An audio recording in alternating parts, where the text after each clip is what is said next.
season 4. I start out with some lemongrass scent, just clearing you away. As I bring up, I've divided this Reiki into 3 dynamics that I think talk about how we should deal with our bullies. The first is Daniel and Johnny, and I'll call this section Love Thy Enemy. So often in my life, I have thought that I have thought friends were enemies and enemies were friends. And I thought this because I moved in life according to how I liked others, without measuring how I liked myself, and whether what you like from someone is actually what you need in someone. I think that Daniel and Johnny are such a perfect friendship because their yin and yang dynamic pushes the other to grow better, to grow new, to grow in surprising ways. One thing that Cobra Kai, the series, showed is that the movies didn't really bring depth to these characters, not that much. They kind of made Daniel, this is the good guy, and Johnny, this is the villain. But the show has showed their strengths and their weaknesses. In the case of Daniel, Daniel's weakness is his belief that he's always right. That just because he's a good guy, he knows what's better. That because he loves his family and he loves how he's loved by them, that he knows love. And he's kind of unexplorative. There's so many new ways to love. There's so many different ways to be good, to be better. And that's where Johnny comes in. They both teach each other that being good one way doesn't mean you can't be good in another. And Daniel could be very righteous. He kind of dismisses Johnny's depth. And we love Johnny because I think he embodies how we see ourselves. We can see ourselves as failures trying to do good. Failures that deserve love, that deserve to win. It's like he never sees himself as good, but he always wants it. Something about that feels so human.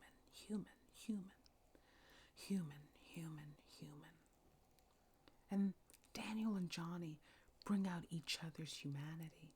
And they kind of go with this love thy enemy theme because I feel a true friend. A true friend makes you grow. A true friend makes you grow into a better person for yourself and to others. And when they click, when they work, when they kind of allow the other to revamp, giving you some celestite to inspire your intuition so that you can see that your friends can come from surprising places, that the people who make you love yourself can take any shape or form. And I think that when it comes to Johnny this season, he inspires Daniel to reanalyze what it means to attack first. That people can push you. And if you push back, it's not attacking first. It's kind of like if the world punches you and you kick back, there is an equal measure in that.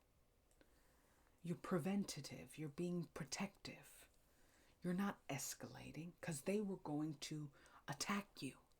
They were going to punch you more, punch you harder, and you took them out with a good kick. And there's nothing wrong with that. Self-defense is not bad. It's not necessarily an attack first. It can be attacking back. And I think what's vice versa is that Daniel teaches Johnny that going head first into relationships, into dynamics, it's chaotic. It can be self-centered because if you want a relationship with someone, you need to know what they want. You need to know what they need. And observing, being quiet, listening to what they want and need so that you can show them what you want and need. That shows you respect them, that you love them. That is equality in a relationship. And by the end of the season, the yo-yo between when they're enemies and when they're friends, typical. But they respect each other enough to see that they do care for these kids. That they should unite in strategies. That sometimes offense works, sometimes defense works. And both of them work in allowing their children to find their own fight strategy. I want you to think that I'm combing you with this celestite as you hear it.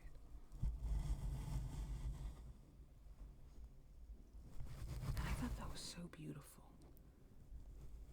The idea that the person you thought was the worst can actually bring out your best.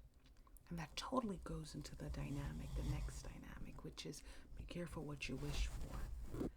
And you could feel that with John Crease and Terry Silver. One thing that I loved about this season is that it revealed that John Crease cares about Johnny. But he spends so much of his life surviving that he only sees true love as tough love. If I teach the people I love how not to feel bad when someone kicks them, how to kick back harder, then that's how they know I love them. They know I love them because I taught them how to defend themselves. But that, it's kind of like when the person you love hits you and tells you, oh, that's to prepare you for when the world hits you. No, you should be my healing. You should be holding me. That's what Johnny wanted from John Crease. Yes, Crease was there for him. He taught him how to survive. But surviving isn't just about fighting back against your enemies, against your bullies. It's also about loving yourself. Loving yourself enough to invest in the people who love you, to enjoy your good relationships, to build yourself through the good things you have, and not always in defense of the bad things that happen to you. And I don't think Crease saw that. And what I love about the return of Terry is that when we meet Terry, there's this kind of prodigal son dynamic. We think that Terry's the prodigal son because when we meet him, he's doing great. He is a real estate agent. He has a good partner. He's in a party. He's respected. But sometimes life brings you back old enemies or toxic exes or even old crazy friends. Sometimes life brings them back to you to see if you've truly grown. Have you truly become a lighter human being? Or did you just bury your darkness? Like, did you heal your darkness or did you just bury it very well? And Crease, the return of Crease into Terry's life, reveals that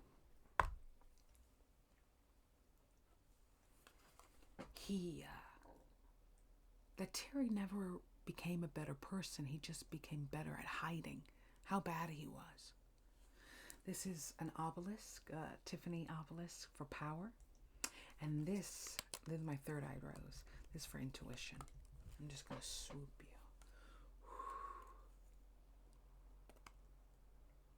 I think that Crease brings out Terry's darkness, or kind of allows him to drop the mask and embrace that shadow that he never let go.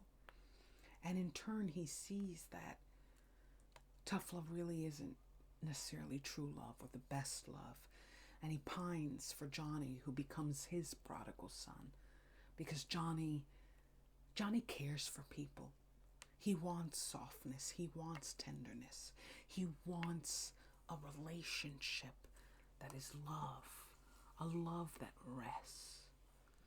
Rest, rest, rest, rest, rest. Rest, rest, rest, rest, rest. Rest, rest, rest, rest, rest. Rest, rest, rest, rest, rest. That's one thing that I noticed when you juxtaposed the relationships between Johnny and Daniel and Crease and Terry. Johnny and Daniel may bicker, but they rest. They have fun. They have, little dinners with each other as couples, as with their wifeys. But John and Terry, they never rest. They're always plotting and hurting and waiting to be hurt so they can attack back. And I thought, wow. Bad people don't rest. And I think what Daniel and Johnny taught each other is that sometimes bad people aren't necessarily evil and that they hurt and that they plan to hurt people. It's that they're unkind to themselves. They don't know how to enjoy others, how to enjoy a laugh. And I thought that was fascinating. There's nothing joyous about Terry and Crease. And Crease realizes that in a way he did enjoy Johnny. He just didn't know how to allow himself to say that, to fully feel that. And as all these adults kind of have these epiphanies that perhaps they assumed that they knew all about love, all that it takes to grow a person into their power because they were adults, they were grown. And amidst all this kind of adult existentialism comes the children.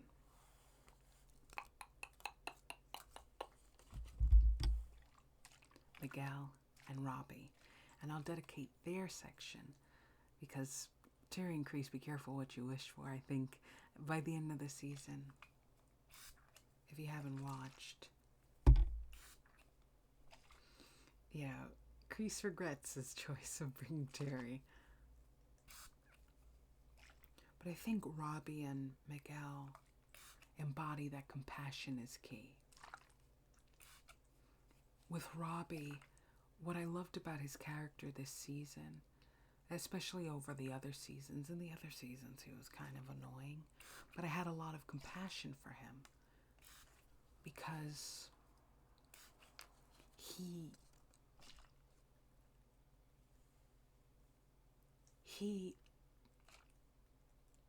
I don't know, I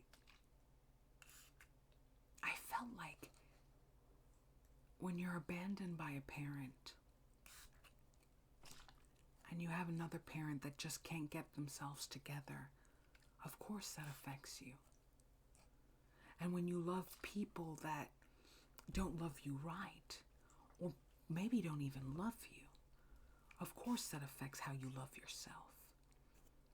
And Robbie was a wounded child.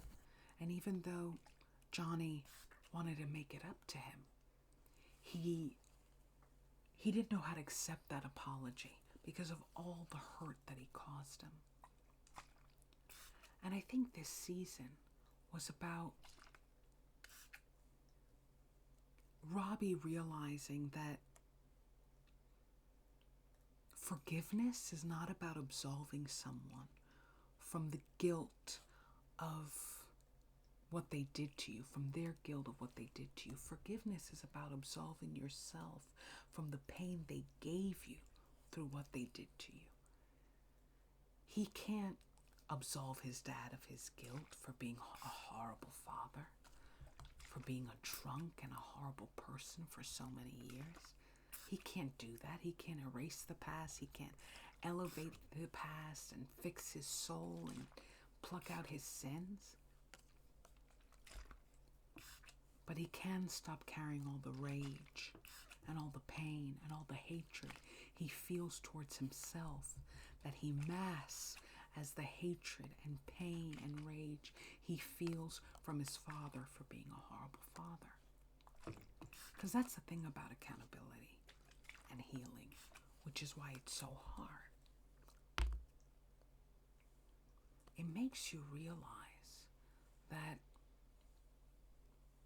in many ways, you've used your enemies as an excuse or distraction from the fact that you are your own enemy as well.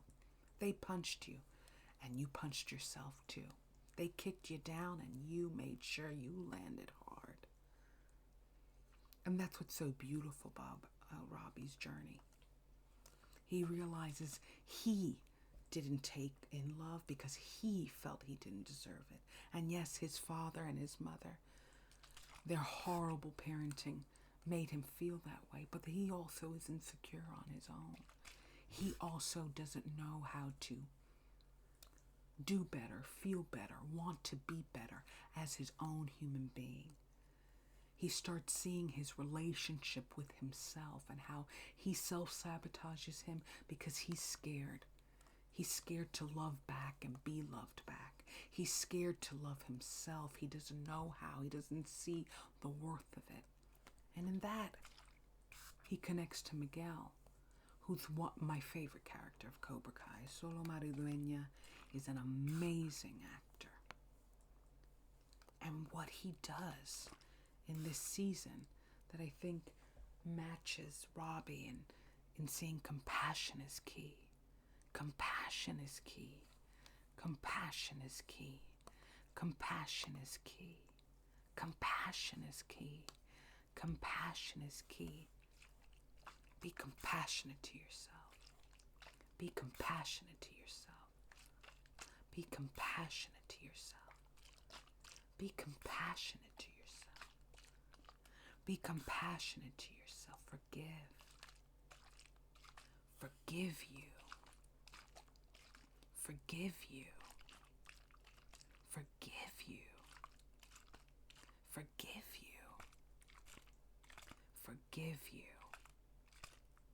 Forgive you.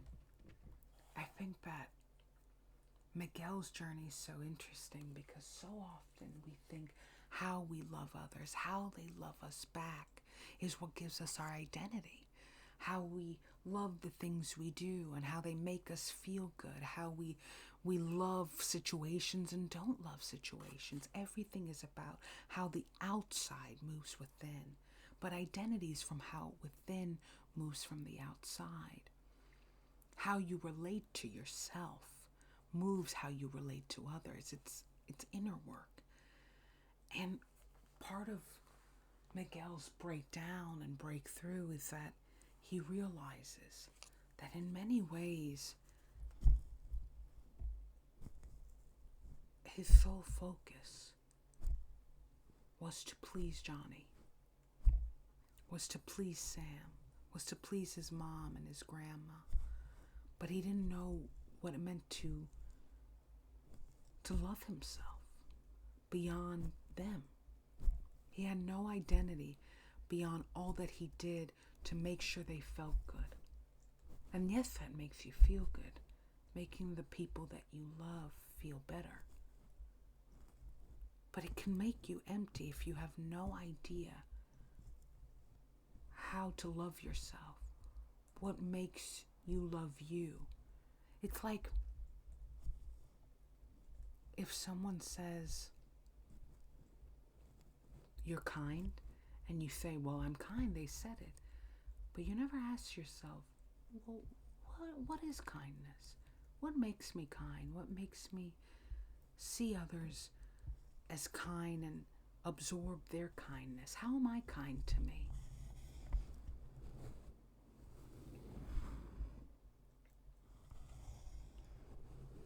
I don't know, there was something about that journey that was so powerful to me, because it's all about that kind of deep existential question of Who am I beyond all that others define me, beyond how people define me? Who am I to me? Unfortunately, he makes the mistake of becoming a teenage runaway and deciding to go to Mexico to find his deadbeat dad. That's his resolution. But you understand it because of that heartbreaking scene where he tells Johnny he loves him. And Johnny says, I love you, Robbie, in a drunken stupor. He kind of realizes that he's been working so hard to make everybody happy, but he has no clue what makes him happy. Not that others don't make you happy, not that you don't get happy when you make others happy, but who are you beyond all that? What a crazy question. And as they enter the All Valley tournament, he just kind of like Robbie realizes this isn't winning. I win a tournament, but I don't love karate, and I'm doing this because I've defined people who are my enemy as my enemy, and people who are my friends as friends, and I don't even know what those titles mean because I don't know me. And compassion is key. For him, because we often think that compassion is weakness, because it makes us see how the pain of our enemies made them cause us pain, made them think that we deserve their pain. And you feel bad for them. And you think, if I feel bad for them, doesn't that make me weak? How can I fight somebody that I feel bad for? But it doesn't mean, just because you don't hate your enemy, doesn't mean you don't know how to fight them or stop them. On the contrary, what it does is it makes it less exhaustive. You don't have to always think of them or presume that hatred is boldness, that hatred makes you fight. You start realizing that when you hate them, you carry their pain. And you don't want that anymore. You don't want to carry their pain. You don't want to be like them. You don't have to be like them to stop them. You have to be the opposite. And when you see how their pain made them painful, it makes you say, I don't want to be pain. I don't want that hurt. I don't need to react to hurt with hurt. I defend myself. I stop them. But I want to love me. Because in loving myself, I build myself. And that's Miguel's journey. That's what compassion is. He realizes he's his own enemy because he doesn't love himself. He doesn't build himself. He doesn't build himself beyond how he defines others, how others build him. And sometimes enemies aren't necessarily how the people who cause us harm. It's just the people who don't know how to build us. Sometimes you are your enemy because you don't know how to build you. Interesting food for thought to end this Reiki session. Cobra Kai Season 4 is out on Netflix. I hope you enjoy it. Check out DeandreWreathItAll.com for my written reviews. And subscribe.